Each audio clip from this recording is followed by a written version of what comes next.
সুপ্রভাত বন্ধুরা, একটি কর্মব্যস্ত দিনের মিনি ব্লগে তোমাদের সকলকে স্বাগত জানাই। আজকাল কিন্তু আমার গুড মর্নিং হচ্ছে জিমে এসে, আগের ব্লগেই বলেছিলাম। তো একটা মাস্ট ওয়ার্কআউট করে নিলাম, তারপর কিন্তু প্রোটিন ড্রিঙ্ক নিয়ে বাড়ির পথে রওনা দিলাম। বাড়িতে এসে ফটাফট রেডি হয়ে নিলাম স্নান করে, কারণ অফিস ছিল, তো অফিসে বসতে হবে। তারপর আজকে ব্রেকফাস্টে খেয়েছিলাম ফ্যাট ফ্রি মিল্ক মুসলি, তার সাথে কলা। তো বসে বসে ব্রেকফাস্টে এনজয় করছিলাম। তারপর কিছু কাজ করে নিয়ে একটু গ্রিন টি খেলাম। কিছু পার্সেল এসেছিল, এটা ডিটেলস কিন্তু বড় ব্লগে দেওয়া আছে।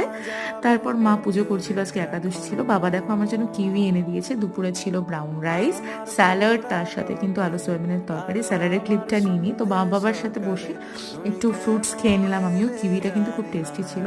তো সন্ধ্যাবেলায় একটু কাজের চাপ ছিল, তো তারপর আমি ব্ল্যাক কফি খেয়ে কিছুটা ব্যাটার ওয়ার্কআউটস করে নিলাম রাতে মেটাবলিজম রেট ঠিক রাখার জন্য। তারপর গরম জল খেলাম, আর রাতে ছিল আজকে ঘি রুটি, আলুর তরকারি, আর তার সাথে কিন্তু সয়াবিনের তরকারি, আর শেষে গ্রিন টি খেয়েই কিন্তু আমার দিনটি শেষ করলাম। টাটা।